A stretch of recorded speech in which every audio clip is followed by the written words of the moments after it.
साथियों, welcome back. आप सब लोगों का बहुत बहुत स्वागत है मेरे यूट्यूब चैनल पर। सुप्रभात, आदाब है, सत श्री अकाल, नमस्कार। आप लोग जहां भी होंगे स्वस्थ होंगे, सुरक्षित होंगे। आज फिर हम लोग इस ऑनलाइन क्लास के माध्यम से देखेंगे करंट अफेयर। उसमें बात करेंगे 1 सितंबर से संबंधित जो भी महत्वपूर्ण घटनाक्रम है जो एग्जाम के लिए बहुत इंपॉर्टेंट है, वही चीज लेकर हम आपके लिए आए हैं। तो चलिए शुरू करते हैं आज का, अर्थात 1 सितंबर से संबंधित कुछ घटनाक्रम के बारे में जानने का कार्य करते हैं। पहला एक इंपॉर्टेंट जो कल भी हमने बताया था, भारत के 13वें राष्ट्रपति प्रणब मुखर्जी का निधन हो गया। हमने कहा था कल के क्लास में कि एक बहुत प्रतिभाशाली व्यक्ति थे प्रणब दा, जो आज देश को छोड़कर चले गए और पूरे भारतीय क्षेत्रों में भारतीय लोगों के लिए, भारत देश के लिए एक राजनीतिक रूप से बहुत बड़ी क्षति है। तो हमने कहा था कि इनके बारे में धीरे धीरे करके आगे के क्लास में बताएंगे। तो ध्यान रखना है कि ये भारत के 13वें राष्ट्रपति थे जो 2012 से लेकर 17 तक राष्ट्रपति कार्यकाल को पूरा किया। इसके पहले प्रतिभा देवी सिंह पाटिल और इनके बाद रामनाथ कोविंद ने पद को संभाला। ध्यान रखना है कि एक ऐसे व्यक्ति जिन्होंने भारत में रक्षा मंत्री, वित्त मंत्री, योजना आयोग के उपाध्यक्ष सभी के रूप में काम किया और एक बहुत ही इंपॉर्टेंट महत्वपूर्ण राजनयिक या राजनीतिक के रूप में कांग्रेस पार्टी का योगदान दिया और कांग्रेस को हमेशा संकट मोचन की भूमिका निभाया। यह भी ध्यान रखना कि वित्त मंत्री काल जब इनका था तो 1984 और तथा 2010 एक ऐसा समय आया जब इनके वित्त मंत्री कार्य को पूरे दुनिया में सराहा गया। और 1984 में पूरे दुनिया के सबसे अच्छे वित्त मंत्री, जबकि 2010 में एशिया के वित्त मंत्री के रूप में इनको मान्यता दिया गया। तो यहाँ एशिया में और 1984 में विश्व के, तो ये ध्यान रखना, विश्व के सबसे अच्छे वित्त मंत्री 1984 में और 2010 में एशिया के वित्त मंत्री के रूप में इनको वर्ल्ड लेवल पर, वैश्विक स्तर पर एक पहचान दी गई। तो ध्यान रखना है। अब आगे चलें तो भारतीय रेलवे एक लक्ष्य को बनाया है 2030 तक शून्य कार्बन उत्सर्जन, ये ध्यान रखना है, तथा 2023 तक 100% विद्युतीकरण कार्य को पूरा करने का लक्ष्य रखा है। बड़ा कार्य है कि कार्बन उत्सर्जन मतलब CO2 का उत्सर्जन रेलवे के द्वारा नहीं होगा। कब तक? 2030 तक शून्य हो जाएगा, मतलब अभी जो चल रहा है उसको कम करके शून्य करना है। दूसरा कि जितने भी रेलवे चलते हैं वो सभी 2023 तक इलेक्ट्रिफिकेशन से पूर्ण हो जाएंगे, विद्युतीकरण हो जाएगा। और इसी के तहत ध्यान रखना है कि शून्य कार्बन उत्सर्जन के लिए भारतीय रेलवे ने 960 स्टेशनों का सौंदर्यीकरण किया है। तो ध्यान रखना है ये, और सौंदर्यीकरण करने का उद्देश्य यही है कि कार्बन उत्सर्जन को जीरो किया जाए। और सौंदर्यीकरण करने के लिए किया क्या? तो सब जगह स्टेशनों पर सौर प्लेट लगा करके विद्युत की आपूर्ति का कार्य कर रहा है। तो ध्यान रखना है कि 960 स्टेशनों का सौंदर्यीकरण कर चुका है भारतीय रेलवे 2030 तक शून्य कार्बन उत्सर्जन को पूरा करने के लिए, लक्ष्य प्राप्त करने के लिए। ध्यान रखना। अब आगे चलें तो भारतीय रेलवे का ही एक और न्यूज है कि भारतीय रेलवे ने मेड बोट का निर्माण किया है। मेड बोट मेडिकल रोबोट से संबंधित है। जैसे रोबोट काम करता है वैसे ही ये काम करता है, और इसी के द्वारा रेलवे में हॉस्पिटल्स वगैरह में कोविड-19 के पेशेंट्स को दवाई सप्लाई करना हो, कोई नाश्ता देना हो, तो ये मेड बोट उस तक पहुंचाने का काम कर रहा है। तो ध्यान रखना है।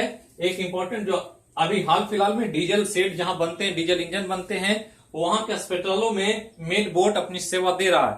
तो ध्यान रखना है, मेड बोट मेडिकल रोबोट से संबंधित है। तो रोबोट के जैसा ही भारतीय रेलवे ने मेड बोट विकसित किया, यह ध्यान देना है, याद रखना इसको।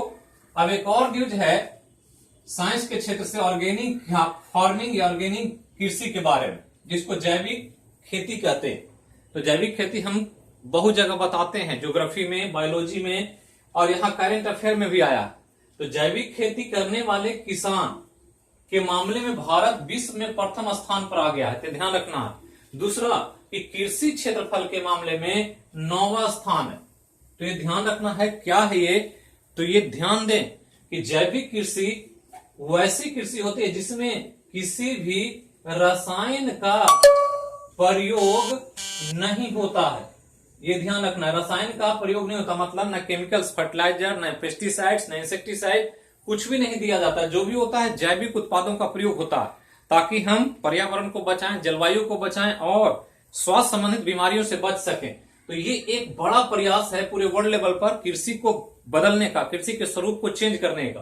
तो ध्यान रखना है कि इस मामले में कि जितने वर्ल्ड में कृषि कार्य कर रहे हैं किसान, उसमें भारत पहला स्थान पर आ गया। दूसरा कि इस कृषि योग्य क्षेत्रफल को देखें तो कृषि योग्य क्षेत्रफल में भारत का स्थान जो है वो दुनिया में 9वें स्थान पर है। तो ये ध्यान रखना है। और ये जब क्षेत्रफल को आकलन करेंगे तो ये क्षेत्रफल 3.67 मिलियन हेक्टेयर पहुंच गया है। ये ध्यान रखना है। ये एक इंपॉर्टेंट डाटा है ऑर्गेनिक फार्मिंग से संबंधित। और ध्यान रखना है भारत में सबसे ज्यादा या 100% कृषि कार्य ऑर्गेनिक फार्मिंग के रूप में करने वाला राज्य सिक्किम है। ये ध्यान रखना है। सिक्किम में अब टोटल कृषि ऑर्गेनिक फार्मिंग के रूप में पहला राज्य है ये भारत का। जबकि इसी क्षेत्र में त्रिपुरा और उत्तराखंड 100% ऑर्गेनिक फार्मिंग को करने के लिए अपना कार्य पूरी तरह से कर रहे हैं। तो किसानों की संख्या के मामले में प्रथम स्थान, जबकि कृषि जिस क्षेत्र पर हो रहा है और ऑर्गेनिक कृषि के क्षेत्रफल के मामले में विश्व में 9वां स्थान है। तो ये ध्यान रखना। अब आगे चलें तो दुनिया का सबसे बड़ा सोलर ट्री समझते होंगे कि ट्री जो पैनल होता है उसमें सोलर प्लेट लगा करके हम सौर ऊर्जा को प्राप्त करते हैं। तो उसमें ट्री बनाया जाता है। इस तरह से पैनल बना करके आप ट्री शेप में ब्रांचेज को यहाँ प्लेट लगा देंगे तो इससे ऊर्जा आपको सौर ऊर्जा मिलेगी। तो इस मामले में जो सोलर एनर्जी प्राप्त करने के लिए डिजाइन होता है उसको सोलर ट्री कहते हैं। और सोलर ट्री CSIR जो भारत का संगठन है और CMERI द्वारा दुर्गापुर में आवासीय कॉलोनी में लगाया गया। मतलब दुनिया का सबसे बड़ा सोलर ट्री। ये ध्यान रखना है। वर्ल्ड में इतना बड़ा सोलर ट्री अभी तक किसी ने नहीं लगाया, किसी देश में नहीं लगा। तो ये एक बड़ा अचीवमेंट है अक्षय ऊर्जा के मामले में या परंपरागत ऊर्जा से हट करके गैर परंपरागत ऊर्जा प्राप्त करने के मामले में भारत का कदम धीरे धीरे आगे बढ़ रहा है। और इस प्रकार से ये दुर्गापुर के आवासीय कॉलोनी में विश्व का सबसे बड़ा सोलर ट्री लगा करके CSIR और CMERI ने बड़ा अचीवमेंट, बड़ा एक लक्ष्य को प्राप्त कर लिया है। तो ध्यान देना है। लास्ट में एक न्यूज है इंटरनेशनल, बहुत इंपॉर्टेंट, इसको ध्यान रखेंगे। इजराइल और यूएई, इजराइल जानते होंगे बहुत ही चर्चित देश है। अरेबियन कंट्री के बीच में एक ऐसा देश है जो अरेबियन कंट्री से संबंध अच्छा नहीं रहा है, हमेशा ही तनाव की स्थिति रही। और इस रूप में इजराइल ने अपने नीति पॉलिसी को चेंज किया है और ये अमेरिका के बीच में आकर के समझौते के द्वारा इजराइल और यूएई के बीच पहली कॉमर्शियल वायुयान सेवा, मतलब पहली वाणिज्यिक उड़ान शुरू हो गया, जो अभी तक नहीं होता था। यूएई कभी भी अपने पोर्ट को या इजराइल के विमानों को सुविधा प्रदान नहीं करता था, लेकिन ये काम करके इजराइल और यूएई ने एक नया दिशा दिया है, एक नए संबंधों को उजागर किया है। और इस रूप में पता चल रहा है कि इजराइल अब अरेबियन कंट्री के साथ भी संबंध स्थापित करना चाहता है। तो ध्यान रखना है कि इजराइल और यूएई, जबकि इजराइल इसके पहले अरेबियन कंट्री में दो, एक मिस्र और दूसरा जॉर्डन के बीच पहले ही उड़ान सेवा बना चुका है। मतलब मिस्र, जॉर्डन के बाद यूएई तीसरा अरेबियन कंट्री है जिससे इजराइल के द्वारा विमान सेवा शुरू हुआ है। मतलब अब सीधा विमान यहां से इजराइल से इन देशों में जा सकता है, जो पहले नहीं था, क्योंकि संबंध अच्छे नहीं थे अरेबियन कंट्री के साथ। दोनों को ध्यान रखना है। इजराइल की राजधानी यरूशलेम है, ये ध्यान रखना है। इजराइल की राजधानी यरूशलेम है, जबकि यूएई की राजधानी अबू धाबी है। तो कभी कभी पूछेगा ये, चूंकि चर्चा में है और दोनों ही बहुत इंपॉर्टेंट कंट्री है और अमेरिका के सहयोग से समझौता करके इन दोनों के बीच रिलेशन को, रिश्ते को सुधारने का प्रयास किया जा रहा है। तो ये एक नया दिशा देगा पूरे वर्ल्ड के पॉलिसी को, विश्व की राजनीति को। तो यही था आज का घटनाक्रम। इतना कम से कम आज के न्यूज में जो 1 सितंबर का, उसको याद रखे। जो रेलवे एसएससी के स्टूडेंट्स पर जो कैंपेन चल रहा है उस पर बहुत सारे कमेंट आए, तो उसके लिए हम अलग से एक सेशन रखेंगे जिसमें कुछ बात करेंगे उस विषय वस्तु पर। और हम हमेशा कोई भी स्टूडेंट्स हो उसके साथ हैं, उसी के लिए काम करते हैं, क्योंकि देश युवाओं से चलता है, विद्यार्थी से चलता है। जिधर युवा चलता है देश उधर चलने लगता है।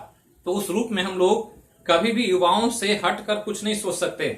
तो सरकार की जो पॉलिसियां गलत है, युवाओं के विरुद्ध है, उस पर हम लोग जरूर बात करेंगे और अपना मैसेज गवर्नमेंट या सरकार तक, राज्य सरकार या केंद्र सरकार तक पहुंचाने का प्रयास करेंगे, ताकि सरकार युवाओं को ध्यान दे। इसके लिए मैं अलग से एक सेशन में कुछ समय के लिए आऊंगा और आपके लिए विचारों को रखूंगा। तो थैंक यू, फिर मिलते हैं शाम के क्लास में नए विषय के साथ। हैव ए नाइस डे, आपका दिन मंगलमय हो।